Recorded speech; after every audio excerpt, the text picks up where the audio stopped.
Davos పర్యటన ముగిసిన తర్వాత ఏపీకి సంబంధించినటువంటి పెట్టుబడులపైన ఏపీకి వచ్చినటువంటి కంపెనీలపైన కూడా పెద్ద ఎత్తున చర్చ జరుగుతుంది. దావోస్కి చంద్రబాబు నాయుడు గారు, లోకేష్ గారు, అలాగే కేంద్ర మంత్రిగా ఉన్నటువంటి రామ్మోహన్ నాయుడు గారు, అలాగే ఇక్కడ ఉన్నటువంటి టీజీ భరత్ గారు వీళ్ళందరూ కూడా దావోస్ వెళ్ళారు. దావోస్ వెళ్ళి ఏపీలో పెట్టుబడులకు సంబంధించినటువంటి వ్యవహారాలు, ఏపీలో పెట్టుబడులకు సంబంధించినటువంటి ఉన్నటువంటి వసతులు, వనరులపైన కూడా అక్కడ ఉన్నటువంటి కంపెనీలతో చర్చించామని చెప్పేసి కూడా చెప్తున్నారు. కానీ ఎక్కడా కూడా పెట్టుబడులకు సంబంధించి కావచ్చు, కంపెనీలతో ఎంఓయూలకు సంబంధించి కావచ్చు, ఎక్కడా కూడా అగ్రిమెంట్స్ జరగలేదు. దానికి సంబంధించి కూడా ఇక్కడికి వచ్చిన తర్వాత ఇటు ప్రతిపక్షంలో ఉన్నటువంటి వైసీపీ పార్టీ కూడా కూటమి మీద ఆరోపణలు చేస్తూ వస్తుంది. కూటమి ఎందుకు అక్కడికి వెళ్ళి అక్కడ డబ్బా ప్రచారానికి తప్పితే ఎక్కడా కూడా ఒక రూపాయి కూడా పెట్టుబడులు తెచ్చిన పరిస్థితి లేదు. కనీసం మీరు దారి ఖర్చులు కూడా వెళ్ళి రావడానికి వచ్చినటువంటి డబ్బులు కూడా తీసుకురాలేకపోయారని చెప్పేసి కూడా మాట్లాడుతూ అయితే ఇక్కడ కొంత ప్రధాన మీడియా టీడీపీకి సంబంధించిన ఒక పేపర్లో ఈరోజు చాలా ప్రతిష్టాత్మకంగా నిన్న గణతంత్ర దినోత్సవ వేడుకలకు సంబంధించిన పాల్గొన్నటువంటి సమావేశంలో ఎట్ హోమ్ సమయంలో కూడా ఏపీకి సంబంధించిన బ్రాండ్ పైన, ఏపీకి సంబంధించిన పెట్టుబడుల పైన కూడా సుదీర్ఘంగా మాట్లాడుకుంటూ వచ్చారు. దాన్ని సంబంధించి కూడా కోట్ చేసుకుంటూ వచ్చారు. 7 నెలల్లో 6 లక్షల కోట్ల పెట్టుబడులు అని చెప్పేసి ప్రధానంగా మెన్షన్ చేసుకుంటూ వచ్చారు ఒక పత్రికకు సంబంధించి. అయితే 7 నెలల్లో 6 లక్షల కోట్ల పెట్టుబడులు ఎక్కడ జరిగాయి, 4 లక్షల మందికి ఉద్యోగ అవకాశాలు అంటూ కూడా ప్రధానంగా దీనికి సంబంధించి మెన్షన్ చేసుకుంటూ వస్తున్నారు. రాష్ట్రంలో పెట్టుబడులపై ప్రభుత్వం వివరణ, 7 నెలల్లో 6 లక్షల కోట్ల రూపాయలు, 4 లక్షల మందికి ఉద్యోగాలు, మరొక 10 లక్షల కోట్ల రూపాయలకు సంబంధించిన పెట్టుబడులకి సంబంధించిన అంశంపైన కూడా ప్రభుత్వం చర్చలు జరుపుతుందంటూ కూడా ప్రధానంగా రాసుకువచ్చారు. దావోస్ పర్యటనకు ముందే క్యూ కట్టిన పెట్టుబడులు, ఆర్థిక సంవత్సరంలో మారుమోగిన బ్రాండ్ ఏపీ, మున్ముందు మరిన్ని రాక, ప్రజలకు సంబంధించిన అంశాలపైన కూడా సుదీర్ఘంగా ఎట్ హోమ్ కార్యక్రమంలో పాల్గొన్నటువంటి సమయంలో దీనిపైన సుదీర్ఘంగా చర్చించినటువంటి ముఖ్యమంత్రి, ఉప ముఖ్యమంత్రి, మంత్రి, అలాగే గవర్నర్, చీఫ్ జస్టిస్. సో ఇక్కడ మనం ప్రధానంగా చూడాల్సినటువంటి అంశం ఏంటంటే, గతంలో జగన్మోహన్ రెడ్డికి సంబంధించి ఆయన ఒక 13 లక్షల కోట్లు, 15 లక్షల కోట్లు తెచ్చామని చెప్పేసి పెట్టుబడులకు సంబంధించి అప్పుడున్నారు. 2014 నుంచి 2019 వరకు 25 లక్షల కోట్ల రూపాయలు అమరావతికి కొత్త నవనిర్మాణమైనటువంటి రాజధానికి పెట్టుబడులు రాబోతున్నాయి, తరలి వస్తున్నాయని చెప్పేసి అప్పుడు ఇలాగే ఎంఓయూలకు సంబంధించి పెట్టుకుంటూ వచ్చారు. ఇప్పుడు జగన్మోహన్ రెడ్డి ఓడిపోయాడు, ఆ పెట్టుబడులకు సంబంధించిన అంశం పక్కెళ్ళిపోయింది.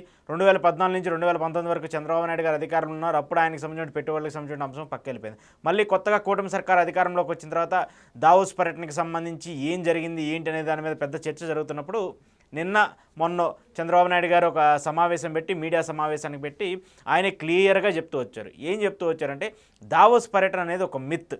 అక్కడికి వెళ్ళేది ఎందుకంటే ఇక్కడ రాష్ట్రాలకు సంబంధించినటువంటి ముఖ్యమంత్రులతో సమావేశాలు కావచ్చు, లేదంటే అక్కడ ఉన్నటువంటి పరిధులు కావచ్చు, లేదంటే పెట్టుబడులకు సంబంధించినటువంటి రాష్ట్రంలో ఉన్నటువంటి మంత్రులకు సంబంధించి కావచ్చు, అన్నీ కూడా అక్కడికి వెళ్ళి మాట్లాడుకోవడానికి సంబంధించింది మాత్రమే.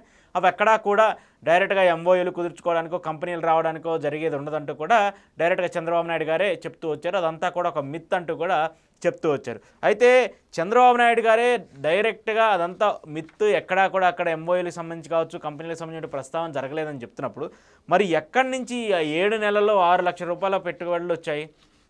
6 లక్షల కోట్ల రూపాయల పెట్టుబడులు అంటే ఎన్ని ఎంఓయూలు అయ్యాయి? ఈ 6 లక్షల కోట్లకు సంబంధించి ఎన్ని కంపెనీలు రేపు ప్రారంభం కాబోతున్నాయి, ఎన్ని కంపెనీలు శంకుస్థాపన చేయబోతున్నాయి అనేది తెలియాల్సి ఉంది. దాంతోపాటు జగన్మోహన్ రెడ్డికి సంబంధించి 2019 నుంచి 2024 పాలనకి సంబంధించి, అంటే ఆయన పరిపాలనలో చూసుకుంటే ఆయన తీసుకొచ్చినటువంటి కంపెనీలు కావచ్చు, ఆయన తీసుకొచ్చినటువంటి పెట్టుబడులు కావచ్చు, ఆయన నెలకొన్నటువంటి పారిశ్రామికలు కావచ్చు, ఇవన్నీ చూసుకుంటే ఎక్కడా కూడా ఆయన ఏం చేయలేదు. అంటే 7 నెలల్లోనే కూటమి సర్కార్ అధికారంలోకి వచ్చినటువంటి 7 నెలల సమయంలోనే జగన్మోహన్ రెడ్డి 5 ఏళ్ల పాలనలో తీసుకొచ్చినటువంటి పెట్టుబడుల కంటే ఎక్కువ తీసుకొచ్చామని చెప్పేసి టీడీపీ సర్కార్ చెప్తుంది. దానికి సంబంధించి మీడియా ఈ అంశానికి సంబంధించి పెద్ద ఎత్తున రాసుకుంటూ వస్తుంది. మరి ఇదంతా ఏంటి?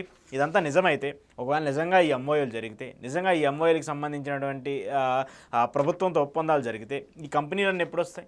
ఈ 4 లక్షల మంది ఉద్యోగాలకి ఎప్పుడు ఇస్తారు? ఈ 4 లక్షల మందికి సంబంధించినటువంటి ఉద్యోగ భద్రత ఎలా కల్పిస్తారు అనేది కూడా కూటమి సర్కార్ చెప్పాలి.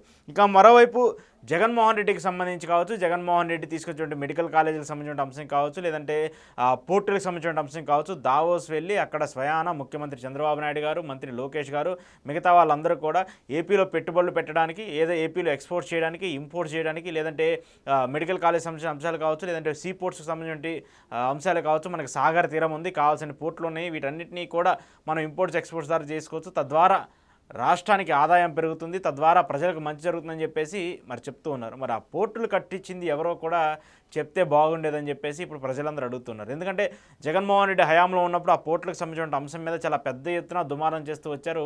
ఇప్పుడు అధికారంలో ఉన్నటువంటి చంద్రబాబు నాయుడు గారు కావచ్చు, లోకేష్ గారు కావచ్చు, పవన్ కళ్యాణ్ గారు కావచ్చు. మరి ఇలాంటి ఆరోపణలు చేసినప్పుడు అవే వాటిని ఆరోపణలు తిప్పికొట్టే విధంగా ఎందుకు చెప్పలేకపోతున్నారు? అవన్నీ కూడా అబద్ధము, జగన్మోహన్ రెడ్డి ఏం చేయలేదని ఎందుకు చెప్పలేకపోతున్నారు? ఎందుకంటే జగన్మోహన్ రెడ్డి చేశారు కాబట్టి. ఆ పోర్టులకు సంబంధించిన వ్యవహారాలు కావచ్చు, కాలేజీకి సంబంధించిన వ్యవహారాలు కావచ్చు, మెయిన్గా డెవలప్మెంట్కి సంబంధించిన వ్యవహారాలు కావచ్చు, ఇవన్నీ కూడా జగన్మోహన్ రెడ్డికి సంబంధించిన అంశాలుగా మనం చెప్పుకోవచ్చు. మరి ఇంత పెద్ద ఎత్తున చేసినా కూడా జగన్మోహన్ రెడ్డికి సంబంధించి, జగన్మోహన్ రెడ్డి ఆయన అధికారంలో ఉన్నటువంటి 5 ఏళ్లకు సంబంధించి కూడా ఒక మళ్ళీ వెనక నెడుతూనే ఆయన చేసింది ఏం లేదంటూ కూడా ఒక వార్త రాసుకొచ్చాడు. 2019-2024 మధ్య జగన్ పాలనలో రాష్ట్రానికి చెప్పుకోదగ్గ ఒక్క పరిశ్రమ కూడా రాలేదు.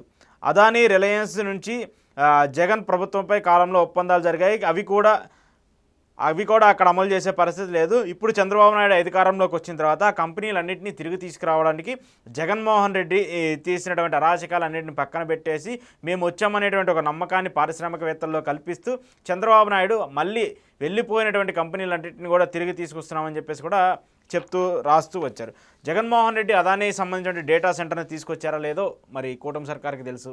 అలాగే ఇటీవల విశాఖకు సంబంధించి 2,20,000 కోట్ల రూపాయల పెట్టుబడులకు సంబంధించి ప్రధాని మోదీ, ఉప ముఖ్యమంత్రి పవన్ కళ్యాణ్, ముఖ్యమంత్రి చంద్రబాబు నాయుడు గారు, కాబోయే డిప్యూటీ సీఎం లోకేష్ గారిని పక్కన పెట్టుకొని ప్రారంభాలు చేసేటటువంటి 2,10,000 కోట్లకు సంబంధించిన ఒప్పందాలు గత ప్రభుత్వంలో జరిగినవి కాదా? గత ప్రభుత్వంలో చేసినటువంటి ఒప్పందాలు కాదా? మరి జగన్మోహన్ రెడ్డి చెప్పుకోదగ్గ ఒక్క కంపెనీ కూడా తీసుకోబోతే ప్రధానమంత్రి ఆ కంపెనీలన్నింటినీ ఎలా ప్రారంభిస్తారు, వాటన్నిటికి సంబంధించిన శంకుస్థాపనలు ఎలా చేస్తారు అనేది కూడా ఇప్పుడు రాసినటువంటి ఈ రాతలకు సంబంధించో లేదంటే ఇప్పుడు రాసినటువంటి అంశాలకు సంబంధించో మీరు ప్రస్తావిస్తున్నటువంటి ఇష్యూస్కి సంబంధించి కూడా చేస్తూ ఉండాలి. దాంతోపాటు గ్రీన్కో ప్రాజెక్టుకి సంబంధించి పవన్ కళ్యాణ్ గారు అక్కడికి వెళ్ళి దాన్ని పరిశీలించి దాన్ని పరామర్శించి అబ్బా ఇంత అద్భుతంగా కట్టారా జగన్మోహన్ రెడ్డి, రాబోయే రోజుల్లో ఇది ఒక పెద్ద హబ్గా కాబోతుంది, దీనికి సంబంధించి అటవీ శాఖకు సంబంధించి ఏవైతే వనరులు, వసతులు, ఇంకేమైతే కావాలో అది నా శాఖకు సంబంధించి ఉంది కాబట్టి నేను వెంటనే ఇచ్చేస్తానని చెప్పేసి కూడా చెప్తూ వచ్చారు. మరి ఇవన్నీ కూడా జగన్మోహన్ రెడ్డి చేయకపోతే మీరు ఎలా ప్రస్తావిస్తారు, ఎలా మాట్లాడుతూ వస్తారు?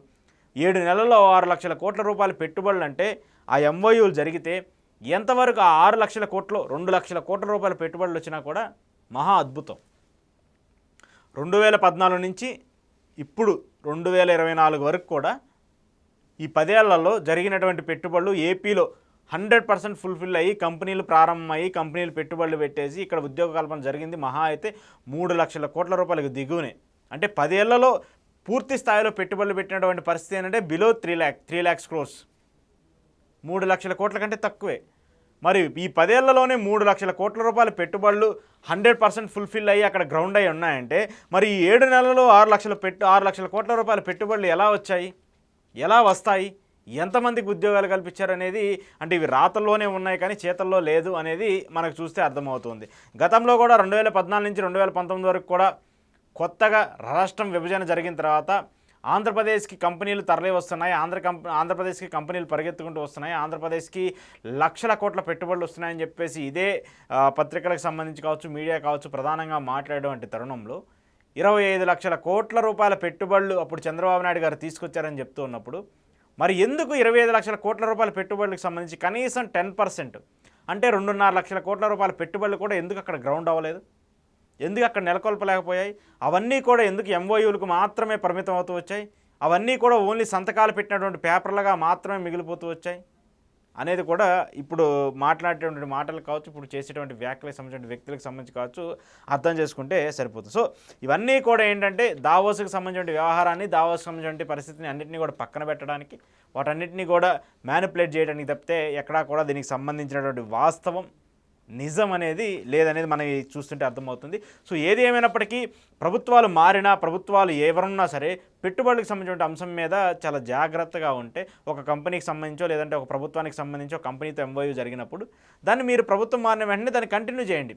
ఒక గత ప్రభుత్వం ఈ బెనిఫిట్స్ ఇచ్చింది కదా, సో మా ప్రభుత్వం వచ్చింది కాబట్టి దీనికి సంబంధించిన ఈ వసతులు ఇస్తాము, మీరు 1,00,000 కోట్ల పెట్టుబడులు పెట్టారు కదా ఇంకొంత ఎక్కువ పెట్టుబడులు పెట్టండి, ఇంతమందికి ఉద్యోగ కల్పన ఇవ్వండి, లోకల్గా ఉన్నటువంటి పర్సంటేజ్ ఉన్నటువంటి పీపుల్కి వాళ్ళకి 40%, 50%, 60% మెజార్టీ పర్సంటేజ్ లోకల్ పీపుల్కి ఇవ్వండి అని చెప్పేసి అలా డిమాండ్ చేయాలి, అలా రిక్వెస్ట్ చేయాలి, అలా అడిగి అక్కడ పరిశ్రమలు పెట్టించుకోవాలి. లేదు జిందాల్కి సంబంధించి జిందాల్ మీద ఆరోపణలు ఉన్నాయి కాబట్టి ఆయన కంపెనీని పంపించేయండి, లేదంటే జాకీ కంపెనీ వచ్చింది కడ్రాయిల కంపెనీ అని చెప్పేసి దాని మీద సెటైర్లు వేయటము, లేదంటే ఇంకో కంపెనీ వచ్చిందని ఇలా ఆరోపణలు చేయడం కంటే కూడా వాస్తవానికి నిజానికి నిర్భయంగా మీరు డైరెక్ట్గా ఏమి ఉన్నాయి ఏమి లేవనేది చెప్తే బాగుంటుంది తప్పితే కానీ ఇలా ఆరోపణలు చేసుకుంటూ లేదంటే ఆ బ్రాండ్ని డబ్బా కొట్టుకోవడానికి ఏపీ బ్రాండ్ పెరిగిపోయిందని చెప్పేసి డబ్బా కొట్టుకోవడానికో లేదంటే పేపర్లో చూపించుకోవడానికో చేస్తే మాత్రము ప్రజలు నమ్మే పరిస్థితి ఉండదు, తద్వారా మీకే నష్టం చేకూరే అవకాశం కనిపిస్తుంది.